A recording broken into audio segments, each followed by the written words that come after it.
오늘 함께 읽은 본문의 말씀은 너무 잘 알고 있는 요나의 기도입니다. 그는 선지자로 하나님이 니느웨 성을 구원하고자 그곳에 가서 40일 후면 이 성이 다 무너진다 선포하라고 명령하셨습니다. 하나님이 니느웨 성의 좌우를 분별하지 못하는 12만 이상의 사람들을 구원코자 하신 하나님의 사랑이었습니다. 그런데 요나는 그곳에 가지 않습니다. 우리가 잘 알다시피 니느웨는 이스라엘 백성들을 핍박하고 괴롭히고 또 힘들게 했던 원수 같은 나라였기 때문입니다. 그래서 요나는 그곳을 가지 않고 니느웨로 가지 않고 욥바로 가서 마침 그 다시스로 가는 배가 있었는데 그 배를 타고 떠나갑니다. 정반대의 길로 가고 있어요. 하나님의 말씀 앞에 순종하지 않아도 때로는 잘 되는 때가 있더라고요. 그런데 꼭 기억하십시오. 그것은 영원하지 않습니다. 하나님의 백성들이 하나님의 얼굴을 떠나서 잘 된다? 그것도 계속해서 잘 된다? 그것은 절대로 축복이 아닙니다. 복 받았다고 하지 마세요. 그거는 축복이 아닙니다. 하나님의 사람들에게 하나님의 징계가 없으면 사생자다라고 성경은 말합니다. 때론 우리는 하나님을 피해서 내 맘대로 하려고 할 때 있습니다. 그럴 때 내 맘대로 가려고 할 때 하나님의 손길이 우리에게 임하면 그것이 조금은 아플 수 있지만 도리어 그것이 축복임을 우리가 고백하기를 바랍니다. 아프기는 싫어갖고 아멘하고 정말 안 하시는구나. 맞아요. 저도 마찬가지거든요. 그럼에도 불구하고 때로는 우리에게 하나님의 손길이 있을 때 그것은 하나님의 축복임을 기억하시기 바랍니다. 하나님의 낯을 피하여 이제 다스시로 도망하는 요나의 마음 어땠을까요? 그도 선지자였기에 그렇게 마음이 편하지는 않았을 것입니다. 그래서 배 밑창에 들어가서 다 잊어버리려고 잠을 청합니다. 그런데 조금 지나고 나서 어떻게 되었습니까? 요나 때문에 풍랑이 일기 시작합니다. 배가 뒤집힐 정도로 풍랑이 일었습니다.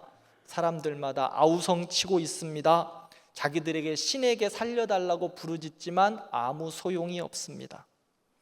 그래서 그들은 누구 때문인가 알아보기 위해서 제비를 뽑습니다. 아무도 뽑히지 않아요. 그때 선장이 배 밑창에 있는 요나를 찾아갑니다. 어떻게 합니까? 요나가 제비를 뽑았는데 요나가 걸렸습니다. 요나가 그때서야 깨달았습니다. 그리고 말합니다. 이 풍랑이 일어난 것은 나 때문입니다. 나를 바다에 던지면 바다가 잔잔해질 것입니다 라고 말합니다. 결국 요나는 바다에 던져집니다. 그런데 하나님께서 요나가 바다에 던져질 때 큰 물고기를 준비하셔서 덥석 삼키게 하셨습니다. 요나는 하나님을 떠나 욥바로 내려가면 괜찮을 줄 알았습니다. 처음에는 그렇게 느껴지기도 하고 보여졌습니다. 그래서 조금은 마음이 불편했지만 배 밑장에 내려가 잠을 잤습니다. 그런데 여기까지 내려갔음에도 불구하고 돌아오지 않으니 하나님의 손이 임하신 겁니다. 요나는 어디까지 내려갔습니까? 결국 고기 뱃속까지 내려갔고 오늘 성경 2장을 보면 바다 밑 바닥까지 내려간 것을 볼 수 있습니다. 내가 산의 뿌리까지 내려갔다 6절에 말하고 있거든요. 바다의 끝까지 내려간 것을 보고 있습니다.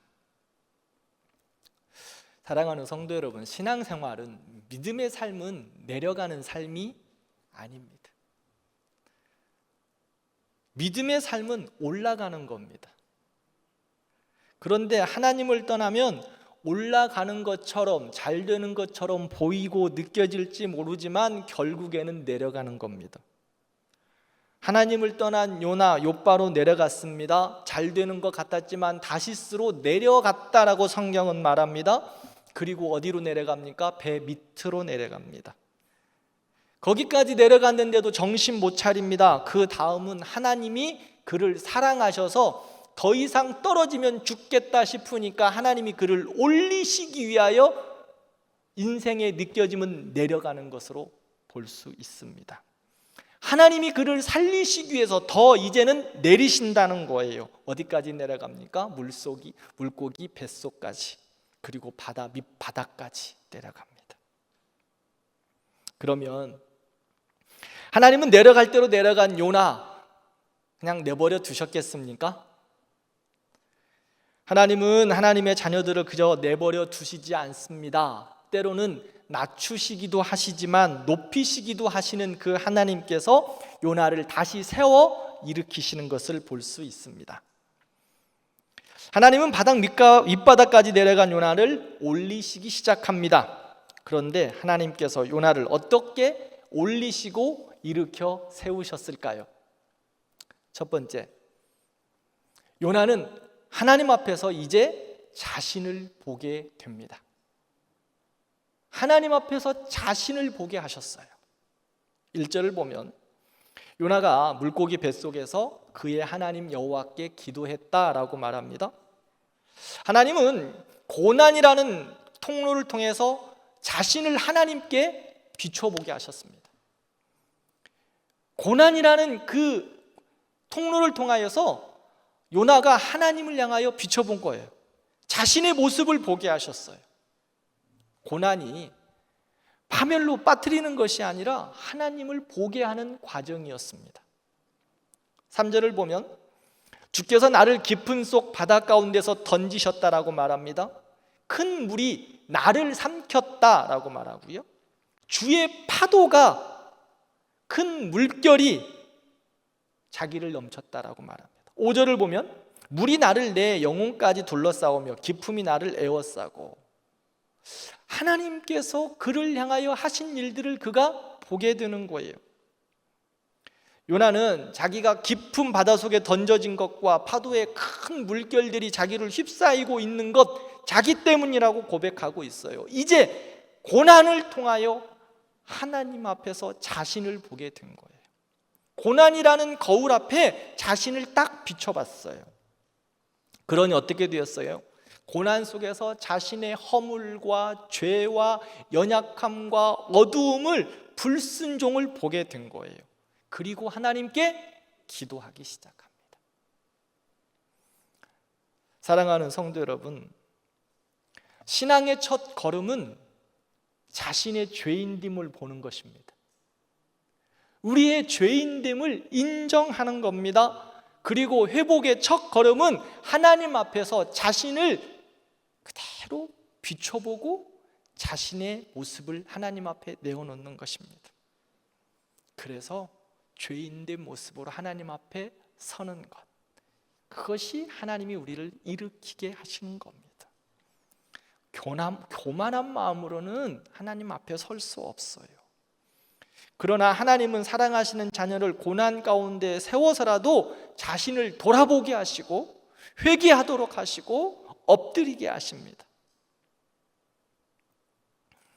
그리고 이사야 6장을 보면은요, 이사야 선지자는 고난 가운데 하나님을 본 게 아니라 하나님의 영광 가운데 자신을 보게 되는 거예요.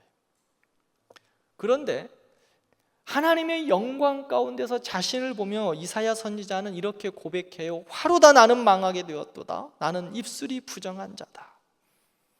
나는 입술이 부정한 백성 중에 거하면서 만군의 하나님을 보았다라고 말합니다. 하나님의 영광 앞에 서는 순간 그는 선지자로서 사명이나 업적이 아니라 자신의 연약함과 자신의 무지함과 자신의 죄인됨을 보게 되었어요. 그리고 그 자리에서 정결하게 되는 은혜를 입고 새로운 사명을 받습니다. 요나가 물고기 뱃속에서 자기 자신을 보게 된 것처럼 이사야도 성전에서 하나님의 영광의 임재 가운데 자신을 보게 됩니다.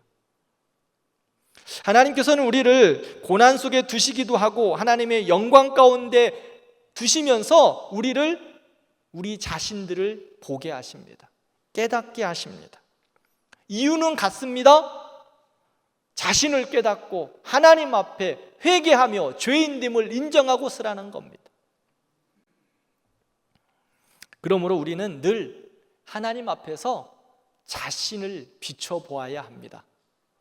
내 모습을 하나님 앞에 정말 낱낱하게 솔직하게 비춰봐야 합니다. 내가 하나님 앞에서 어떤 존재인가를 깨닫고 그리고 하나님 앞에 겸손히 서야 합니다.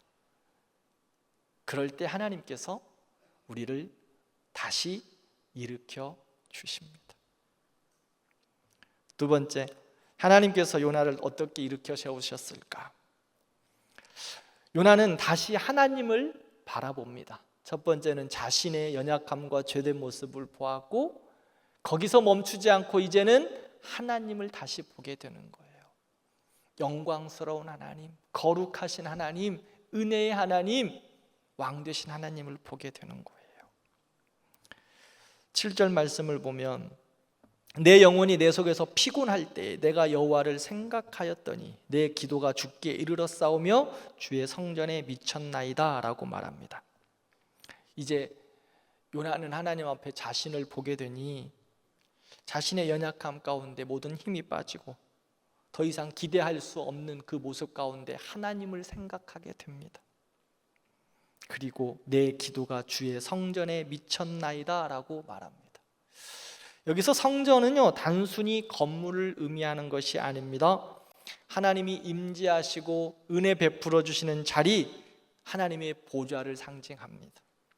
요나는 지금 물고기 뱃속에 있습니다. 바다 밑 어두운 절망의 자리, 그 자리에 있지만 기도하고 있어요. 기도하며 하나님을 다시 보게 합니다. 그런데 기도하며 하나님을 보게 되니 그 기도가 막힌 공간에 머물러 있는 것이 아니라 하나님의 보좌까지 올라갔다라고 말하고 있는 거예요. 주의 성전에 미쳤나이다. 주님의 보좌에 그 기도가 상달되었다라고 고백하고 있어요. 환경은 물고기 뱃속이라 할지라도 그의 기도는 하늘문을 열고 하나님께 올라갔습니다. 요나는 이 마음으로 죽을 것 같은 현실 속에서 다시금 하나님을 바라보며 소망을 얻을 수 있었습니다. 하박국 3장을 보면 하박국은 나라가 무너지고 모든 것이 황폐해진 그러한 상황 가운데 있습니다. 그것을 앞두고 있는데 그러면서 그는 이렇게 고백합니다. 잘 아시죠? 무화과 나무 잎이 마르고 포도 열매가 없고 감람나무에 소출이 없고 우리의 양이 없고 외양간에 소가 없을지라도 나는 구원의 하나님으로 말미암아 즐거워하고 기뻐할 것이다. 하박국은 현실 부정하지 않았습니다. 오히려 더 이상 소망이 보이지 않는 절망적인 상황 그대로 받아들였습니다. 그러나 동시에 믿음으로 선포하는 거예요. 없을지라도 여호와로 말미암아서 기뻐하고 구원의 하나님으로 감사할 수 있다. 요나의 기도가 물속의 뱃속에서도 하나님께 미쳤던 것처럼 하박국 역시 황폐한 현실이었지만 하나님을 바라보면서 간구하고 있는 거예요. 내 하나님은 크시기에 주님을 바라보고 기도하면 하나님이 역사하실 것을 믿음으로 바라보며 기도하고 있는 거예요. 그런 환경 때문에 감사한 것도 아닙니다. 하나님 때문에 감사하고 있어요. 하나님을 바라보면 감사의 제목이 나오는 거예요. 상황이 바뀌었기 때문에 기뻐하는 것이 아닙니다. 하나님이 나의 구원이시기에 여전히 기뻐하는 겁니다. 사랑하는 성도 여러분, 우리의 기도도 마찬가지입니다. 우리가 어디에 있든지 어떤 상황에 있든지 믿음으로 드리고 하나님 앞에 바라보며 우리의 연약함을 내어놓고 드리는 기도 하나님께서 받으십니다. 주의 성전에 미쳤나이다. 우리의 기도가 금양로의 제사가 되어 하나님께서 받으시는 향기로운 제물이 될 것입니다. 우리의 탄식, 신음, 작은 한마디의 기도조차도 주님의 성전에 미치게 되고 하나님은 그 기도를 들으십니다.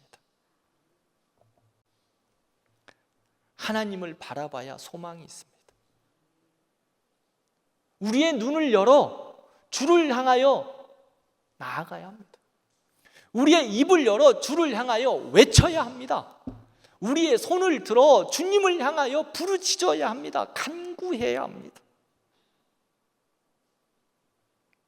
환경을 바라보면 무너질 수밖에 없습니다. 그러나 하나님을 바라보면 우리는 다시 일어설 수 있습니다. 아니, 하나님이 다시 일어나게 하십니다.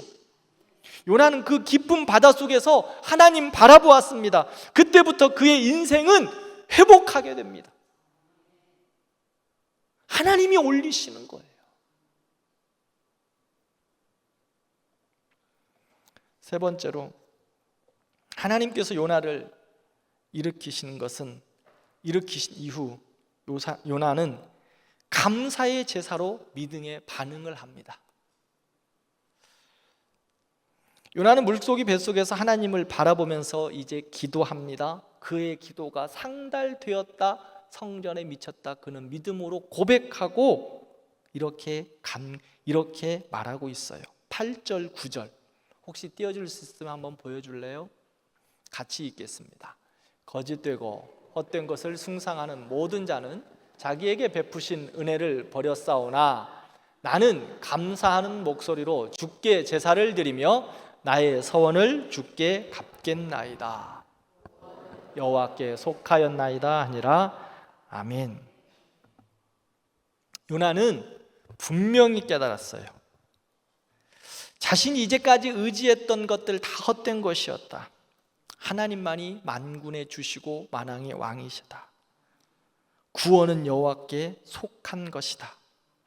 물고기 뱃속에서 그는 고백하고 있어요. 그리고 요나는 그렇게 고백하며 뭐라고 이야기합니까? 감사의 제사를 드리며 나의 서원을 갚겠다라고 말합니다. 자, 상황은 여러분 여전히 물고기 뱃속입니다. 그런데 그는 감사의 제사를 드립니다. 아직 물고기가 뱉어내기 전입니다. 땅을 밟지 않았습니다. 그런데 그는 그 안에서 이제 감사의 제사로 하나님 앞에 찬양합니다. 그리고 주께서 주신 서원을 내가 갚겠다라고 말합니다. 그는 그렇게 고백한 것 같아요. 그리 아니하실지라도, 내가 이곳에서 나가지 않는다 할지라도 하나님께서 주시는 나의 사명을 나는 이제 감당할 겁니다라고 고백하는 거예요. 사명이 뭐예요? 니느웨에 가가지고 복음 전하는 거였거든요. 그 사명을 감당하겠습니다. 그래서 감사로 제사를 드리고 있어요. 감사로. 왜 그가 이렇게 감사로 제사를 드리며 하나님 앞에 고백할 수 있었을까? 감사의 그 어원을 좀 의미를 살펴보면, 감사라는 말은요, 은혜를 인정하고 은혜를 말하는 것이 감사라고 합니다.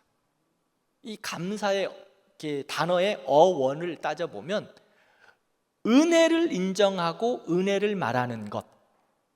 자, 지금 요나는요, 물고기 뱃속에서 자신을 보고 하나님을 바라보며 기도하면서 무엇을 깨달은 거예요?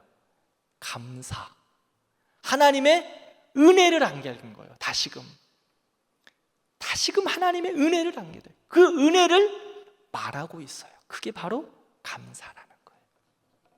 하나님이 자신에게 물고기 뱃속에 있지만 은혜 주심을 고백하는 것. 그는 그렇게 감사하고 있어요. 감사는요, 하늘의 언어예요. 감사는 하늘의 언어. 하나님 아버지의 마음이 담긴 말이에요. 우리는 하나님께서 하나님의 형상으로 만들었다고 말씀하시죠? 그렇게 우리는 복된 자들입니다. 제가 창세기 성경대학 하면서 말씀을 드렸어요. 하나님께서 우리를 별이 왜 있다고 그랬죠? 제가 응? 다 잊어버리셨죠? 1년 반이 지나니까, 그지? 하나님이 별을 만드신 이유는 하나님의 가장 아름다운 우리를 비추시기 위하여서 별을 만들어 놓으셨다니까요. 그렇게 우리는 존귀한 자들이에요. 그래서 하나님의 형상을 받은 자들, 그래서 우리의 언어는요, 죄 짓기 전에는 감사, 찬양, 기쁨, 은혜, 또 뭐가 있을까요? 좋은 말은 다 있어요. 그런데 죄가 우리에게 들어온 이후 어떻게 됐을까요? 감사는 우리의 언어가 아니에요. 이제 어떤 언어가 우리의 언어가 됐죠? 죄로 인하여서?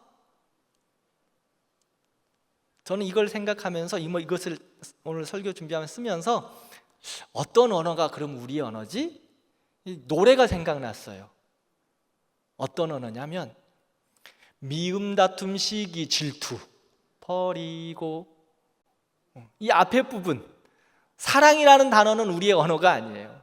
미움, 다툼, 시기, 질투, 이게 죄로 인한 우리의 언어더라고. 그런데 하나님의 은혜로 하나님의 사랑을 받은 우리가 이제 너희 안에 이 마음을 품으라, 그리스도 예수의 마음이니, 이 빌립보서 2장의 말씀이 우리의 언어가 된 거예요. 하나님의 아버지의 마음, 예수 그리스도의 십자가의 은혜로 우리가 새로운 언어를 받는데 감사해요. 아니, 새로운 언어가 아니라 창세에 있었던 그 처음 언어, 우리에게 주셨던 그 아름다운 언어, 감사, 사랑, 또 기쁨, 축복, 찬양, 이 언어들이 우리의 언어가 된 거예요. 그래서 사랑하는 성도 여러분, 제가 우리 교회에 오면 어떻게 하라고 그랬어요? 여러분, 좀 교회에서는 행복하게 웃으셔도 좀 돼요. 교회에 오셔서 예배 드리는데 너무 엄숙하셔가지고 조금 하나님 앞에 행복하셔도 돼요. 지금도 너무 엄숙히, 이거 내가 웃으면 하나님한테 한번 혼나지 않을까, 혹시 이런 마음. 하나님은 우리의 그 모습을 그대로 하시기에, 특별히 오래 신앙생활 하셨던 어른들, 성령께서 여러분들을 예배당에 오시면 행복하게 하시지 않습니까? 안 그래요? 교회 예배당 오면 안 좋으세요? 좋죠? 그러면 좋음을 표현하세요. 웃으시고 감사하시고 찬양하시고. 왜? 감사의 말, 찬양, 그 기쁨, 하늘의 언어예요. 하늘의 언어. 하늘의 언어를 우리에게 주셨는데 천국의 언어를 주신 거잖아요. 그러면 좀 천국에 왔으면 좀 마음껏 천국의 언어를 좀 쓰시기를 바랍니다. 예배당에 와서도 막 세상 모든 질고를 다 짊어지고 미움, 다툼, 시기, 질투의 언어로 살지 말고 표정에서도 천국의 언어로, 천국의 언어로. 옆에 분들 보면서 당신 보니까 정말 예뻐요 하고 좀 축복해줘요. 네. 당신 보니까 예수님 보는 것 같아요. 해보세요.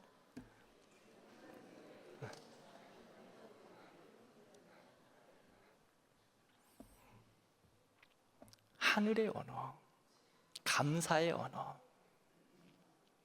그래서 이제 요나가 자신을 보고 하나님을 보게 되면서 회복한 거예요.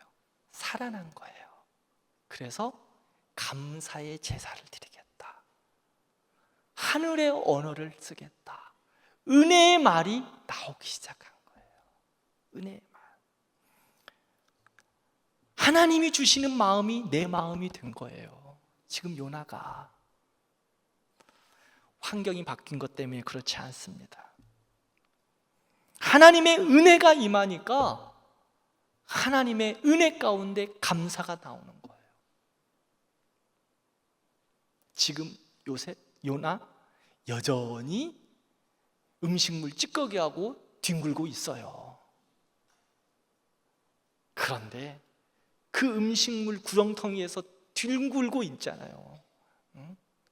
그럼에도 불구하고 그는 이제 하늘의 언어인 감사가 나오더라고. 그리고 여기서 멈추지 않아요.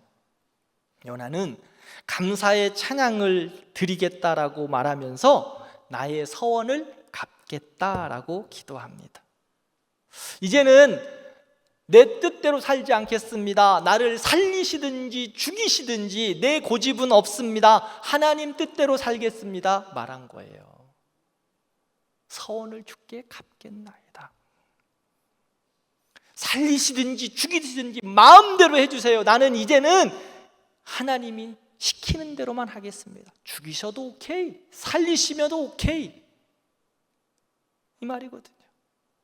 지금 물고기 뱃속에서 나를 살리시면 사명을 감당하고 죽이셔도 감사하고. 우리도 마찬가지예요.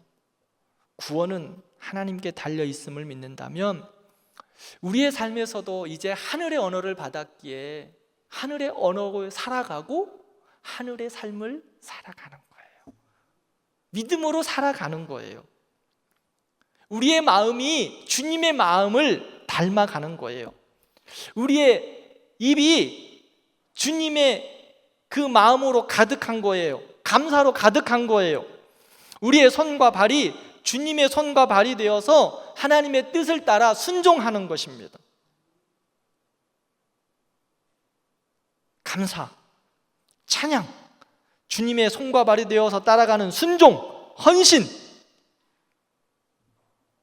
환경 때문에 감사하는 것이 아니라 하나님 때문에 이제 감사하고, 내 고집으로 살아가는 것이 아니라 하나님의 뜻을 따라 살아가는 것이고, 그것이 다시 살리시는 하나님의 은혜의 삶이라는 거예요. 그리고 요나는 선포합니다. 구원은 여호와께 속하였다. 모든 것이 하나님께서 이루실 거다. 우리의 삶에도 이런 고백이 있기를 바랍니다. 우리가 붙잡고 있는 것들, 우리가 의지하는 것들, 위기의 순간에 우리를 지켜주지 못합니다. 재물도, 권세도, 건강도, 사람도, 부모도, 자식도 우리를 끝까지 책임질 수 없습니다. 오직 여호와 하나님 한 분만이 우리의 구원이시고 우리의 능력이시고 우리의 영광이 되실 줄 믿습니다. 우리를 창세 전부터 우리의 영원한 하나님의 나라에 이르길 그날까지, 그리고 천국에서의 영원한 삶도 그분의 손에 있습니다. 요나의 고백처럼 우리도 구원은 여호와께 속하였다, 그렇게 고백하며 하나님 앞에, 세우시는 하나님 앞에, 세워주실 하나님 앞에 그렇게 고백하며 믿음으로 살아가는 우리들 되기를 바랍니다. 그렇게 하나님 앞에 이제 하나님, 내가 정말 하나님께 감사의 제사를 드리고 하나님이 주시는 은혜를 따라 감당하겠습니다 하니까 요나를 하나님이 어떠셨어요? 10절을 보면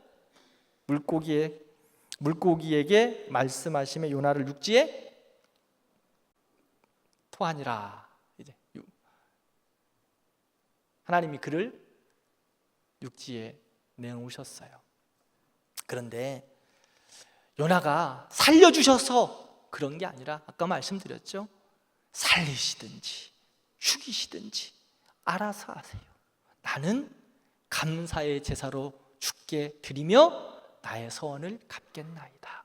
구원은 주께 있습니다. 우리의 고백이 되기를 바랍니다. 우리의 믿음의 삶 속에서 하나님 살리시든지 죽이시든지 마음대로 하세요. 나는 주의 영광 위해서 끝까지 살아가겠습니다. 평생의 우리의 기도의 제목이 되기를 바랍니다.